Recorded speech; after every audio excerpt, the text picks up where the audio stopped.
굿모닝 마켓입니다. 휴장 마치고 맞이한 뉴욕 증시 9월의 첫 거래일 아쉽지만 하락으로 출발합니다. 경기 침체 우려가 다시 고개를 드는 모습인데요. 나쁜 뉴스가 시장에서 악재로 그대로 반영되는 모습입니다. 3대 지수는 일제히 하락으로 마감됐습니다. 다우지수가 1.51%, S&P 500이 2% 넘게 떨어졌고요. 말씀해 주신 대로 기술주 중심의 나스닥 지수는 무려 3% 넘게 급락했습니다. 여기에 중소형주 위주 러셀 2000 지수도 3% 이상 빠졌습니다. 시장이 이처럼 전체적으로 내려앉은 가운데 주요 종목들, 특히 대형 기술주들 직격탄 맞은 모습입니다. 8월 초에 악몽이 잠깐 떠오르기도 하는데요. 하나씩 살펴보면 애플이 2.7%대 하락했고 마이크로소프트도 1.85% 하락했습니다. 특히 반도체주들 가장 타격을 입었습니다. 엔비디아가 무려 9.5% 빠진 가운데 반도체주들 일제히 급락을 했는데요.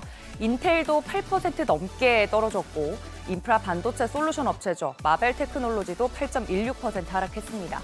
이외에 마이크론, AMD, 브로드컴, 퀄컴도 6에서 7%대 뚝 떨어졌습니다. 경제 지표와 더불어 반도체 업종 중심으로 옵션 매매가 많았던 점도 감안하면 수급 영향도 컸던 것 같고요. 이 영향으로 필라델피아 반도체 지수도 7% 넘게 급락했습니다. 이어서 알파벳도 3.9%, 9월 9일부터 새로운 반독점 재판이 시작된다는 소식까지 더해지면서 하락세 더 깊었고요. 아마존은 1.26% 하락했습니다. 이어서 6위부터 10위도 보시면 메타도 1.8%대 하락했고 일라이릴리도 하락. 더불어 테슬라는 2025년 말까지 중국에서 출시를 목표로 모델 Y 차량의 6인승 버전을 생산할 예정이라는 소식이 있었습니다만 시장 하락을 피하긴 어려웠습니다. 리비안 등 다른 전기차 관련주들도 부진한 모습이었습니다. 이처럼 매그니피센트 7 전체적으로 하락했고 특히 반도체 종목들 하락이 뼈아픈 하루였습니다. 그 원인은 미국의 제조업 지표가 약세 조짐 보였기 때문인데요. 미국 공급관리자협회에 따르면 8월 ISM 제조업 구매 관리자 지수가 47.2를 기록했습니다. 예상치였던 47.5를 소폭 밑돌았는데요.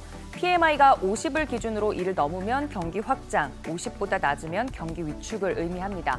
전월 대비로는 소폭 상승하긴 했습니다만 여전히 위축 국면에 머물러 있습니다. 5개월 연속 50 미만을 기록하고 있는데 제조업 경기 우려가 확대되면서 투자 심리가 얼어붙었습니다. S&P 글로벌이 발표한 내용도 8월 미국 제조업 PMI가 47.9를 기록하면서 여전히 위축 국면인데다가 심지어 전월에 비해 더 떨어져 걱정을 키웠습니다.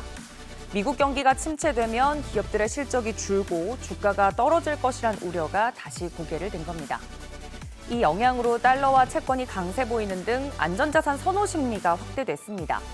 국채 가격이 오르는 것과 반대로 국채 금리 뚝 떨어졌는데요. 10년물의 경우 3.83%대까지, 2년물은 3.86%대까지 하락한 모습입니다. 한편 일본의 우에다 총재가 의회 연설에서 경제와 인플레이션이 예상대로 전개된다면 금리를 계속 인상할 것이라고 재확인하면서 엔화가 달러 대비 강세 보인 점도 영향을 미쳤습니다. 투자자들은 일부 비둘기파적인 전환을 기대했지만 우에다 총재의 이런 매파적 발언이 엔화 강세를 촉발했습니다. 지난 8월 초 또 하나의 단어, 이 엔캐리 트레이드가 머릿속에 스치는 대목입니다. 한편 전 세계적인 경기 부진이 우려되면서 유가는 급락세 보였습니다. 2거래일 연속 급락하면서 올해 들어 최저치로 후퇴를 했는데요.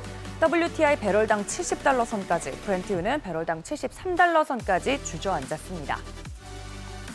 전통적으로 약세 보였던 9월 시장에 대해서 금리 인하의 긍정적인 영향도 있고 중소형 종목이 랠리에 참여하면서 대선을 앞두고 나름 선방할 것이라는 낙관적인 전망과 9월 금리 인하와 11월 대선 이슈로 오히려 불안감이 커지면서 앞으로 8주가량 혼란이 가중될 것이라는 비관적인 의견이 함께 공존하고 있습니다. 어떤 전망이든 일단 시장이 들어오는 이 데이터에 굉장히 민감하게 반응하는 것은 사실입니다. 고용보고서 발표 전까지 시장 동향 면밀히 관찰하시면서 보셔야겠습니다. 굿모닝 마켓이었습니다.